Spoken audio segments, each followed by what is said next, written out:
मातंग समाजाचा अ, ब, क, ड आरक्षणाच्या मागणीसाठी मुंबई ते नागपूर 1765 किलोमीटरचा तब्बल 41 दिवसांचा पायी लढा आज अखेर नागपूरच्या हिवाळी अधिवेशनावर मोर्चाच्या रूपाने धडकला. लहुजी शक्ती सेनेचे संस्थापक अध्यक्ष विष्णुभाऊ कसबे यांच्या नेतृत्वाखाली हजारो लहू सैनिक नागपूर नगरीत दाखल झाले.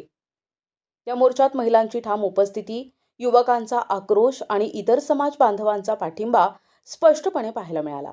दरम्यान या आंदोलनाची दखल घेत सामाजिक न्याय मंत्री संजय शिरसाट यांनी नागभवन येथे मातंग समाजाच्या शिष्टमंडळाशी चर्चा केली. यावेळी मंत्री संजय शिरसाट यांनी मातंग समाजाला महत्त्वाचे आश्वासन दिले असून अ, ब, क, ड आरक्षणासंदर्भातील बदर समितीचा अहवाल मार्च महिन्याच्या अखेरीस सादर केला जाईल असे स्पष्टपणे सांगितलंय. या आश्वासनामुळे मातंग समाजात आशेचा किरण निर्माण झालाय. तरीही जोपर्यंत न्याय मिळत नाही तोपर्यंत संघर्ष थांबणार नाही अशी भूमिका आंदोलनकर्त्यांनी व्यक्त केली आहे. आता सरकारच्या निर्णयाकडे संपूर्ण राज्याचे लक्ष लागले आहे.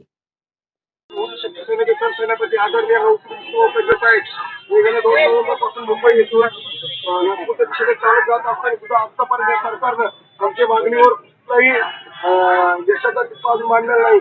त्यासाठी हे आमचं सगळं मातंग समाजाचा उद्रेक आहे.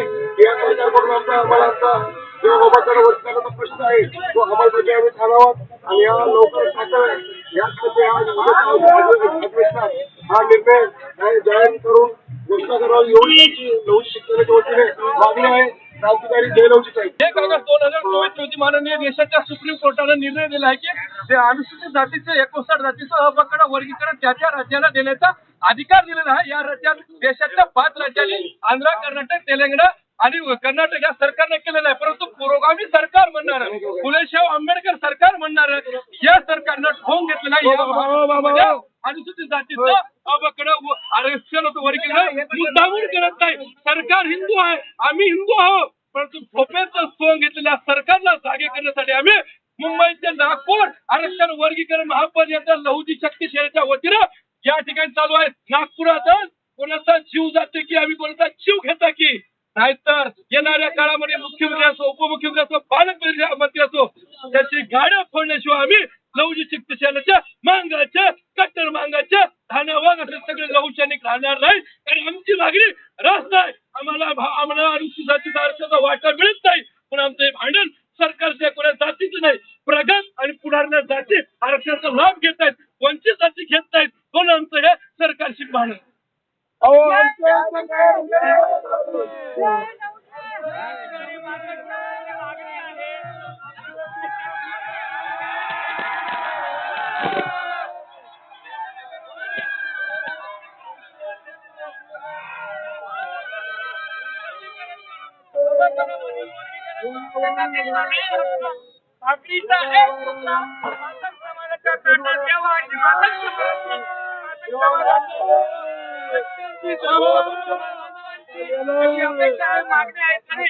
आपल्या मार्फत समाज आणि संघटना आणि सगळ्या मान्यवरांच्या मार्फत मी शासनाला विनंती करतो की आज मातंग समाजाचा अशी रस्त्यावर बांधण्याची परिस्थिती नाही होऊ देता त्यांना योग्य तो न्याय देऊन न्यायालयाने मान्य केलेली व इतर 5 राज्यांनी मान्य केलेल्या अ-ब-क-ड वर्गीकरण महाराष्ट्रात लागू करून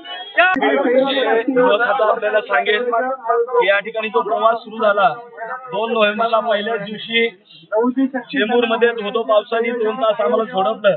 त्याच्यानंतर कडक उन्हामध्ये हा प्रवास सुरू झाला आणि सायंकाळी संध्याकाळी रात्रीच्या कडक कडाक्याच्या थंडीमध्ये हा प्रवास सुरू असताना पहिल्याच दिवशी 42 किलोमीटरचा अंतर रात्रीच्या 3 वाजून 10 मिनिटांनी आमचं संपलं.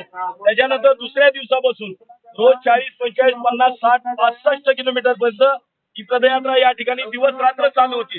याची सर्व नोंद आपण गृह खात्याकडे माहिती घेतली तर आपल्याला मिळून जाईल की पदयात्रा सुरू असताना दुर्दैवाने या ठिकाणची सगळी व्यवस्था मात्र या ठिकाणी शांत होती. इथलं सरकार, इथला विरोधी पक्ष आणि इथले विद्वान जे इतरांच्या प्रश्नावर बोलतात ते मात्र या ठिकाणी बोलत नव्हते, बोंबलत नव्हते. ही शोकांतिका मांडण्यासाठी आज संपूर्ण राज्यातला क्रांतिकारी मातंग समाज, देशभक्त मातंग समाज हा या यशवंत स्टेडियमवर या विधान भवनावरती या ठिकाणी आलेला. विष्णू मला सांगा, आरक्षणात वर्गीकरणाची तुमची मागणी का बरं आहे? कारण आरक्षण तर समाजाला आहे. आपण जर वस्तुस्थिती जर पाहिली, मी स्वतः शासकीय सेवा 25 वर्ष केलेला व्यक्ती आहे. या ठिकाणी मी 7 वर्ष माहितीच्या अधिकारामध्ये केंद्र सरकारपासून ते ग्रामपंचायतपर्यंत कर्मचारी क्रमांक 1, 2 आणि 3 याची अनुसूचित जातीनुसार या ठिकाणी जी भरती झाली त्याची संपूर्ण इंचपूर्ण माहिती ही मी या ठिकाणी जमा केली. मग त्यामध्ये महाराष्ट्र खाती असतील, या ठिकाणी 36 जिल्हा परिषदा, 378 नगरपालिका, या सगळ्या शासकीय नोकऱ्या आहेत टाटा जमा केला. त्याबरोबर या महाराष्ट्र न्याय व्यवस्थेच्या सर्वोच्च न्यायालयामध्ये काम केलेल्या निवृत्त न्यायमूर्तींच्या आयोगाला डझनभर साहेब आणि त्या सगळ्या संवैधानिक आहेत. तर म्हणून अशा पद्धतीनं गैरसमज निर्माण करण्याचं जिथे काम झालं, आम्हाला त्या ठिकाणी एक लहान कार्यकर्ता म्हणून निश्चितपणानं पुढं करा. परंतु डॉक्टर बाबासाहेब आंबेडकरांच्या येथील प्रत्येक गोष्ट याचं कारण असं आहे की इतर राज्यामध्ये कमी अधिक आरक्षणाचा प्रमाण आहे, पण आपल्या राज्यातले परिस्थिती अशी झाली की घटनेचं कलम 330 आणि 332 नुसार विधानसभा आणि लोकसभेच्या ज्या राखीव जागा आहेत साहेब, आज राज्यामध्ये 29 आहेत. बाबासाहेबांची घटना आपल्याला लोकसंख्येच्या प्रमाणात सांगते. 9 बौद्ध म्हणजे व्ही.पी. सिंगांनी जे केंद्रानं 3 जून 90ला जो कायदा केला, आदेशाने सर्वात मोठी तरतूद उद्याच्या उद्या तुम्हाला करायचे फार मोठं म्हणजे चांगल्या पद्धतीचं काम आपलं होती. आज सगळ्या लहान कार्यकर्ता ते देशाच्या पंतप्रधानापर्यंत आपल्याला 59 सांगतात. मात्र आपल्याला 3 जूनमध्ये बौद्ध समाज घटक एकत्र केला. म्हणजे आक्षेप म्हणून नाही, विरोध म्हणून नाही, भानगड अशी आहे की साहेब देशाची घटना सांगते की लोकसंख्येच्या प्रमाणात अर्थसंकल्पामध्ये तरतूद करा. आणि दुर्दैवानं आपली 51ला पहिली जनगणना झाली, 61ला नवबौद्ध हा घटक एसटीतून वगळला गेला आणि तेव्हापासून 90 पर्यंत यांची तरतूद कमी होती. जो एसटी होता त्याच्यातच आपलं घुसून चालू होतं. एकमेकांना राज्यकर्त्यांनी काही संभ्रम निर्माण करून दिला, तरी खऱ्या अर्थानं आजच्या अर्थसंकल्पापर्यंत एकूण एसटी अधिक नवबौद्ध, कारण संख्या काउंट होताना फक्त त्या यादीतली होती ती 59 जाती आहेत, त्याच्यात नवबौद्धाची संख्या काउंट हे लोक करत नाहीत. हा खेळ इथं सुरू आहे आणि आपल्यासारखा माणूस इथं असल्यामुळं हा जो अनुशेष आहे हा जो अनुशेष आहे, आज विधानसभेमध्ये 18 आमदार सब एससीचे कमी आहेत, लोकसभेमध्ये 3 खासदार सब 67 पासून कमी आहेत.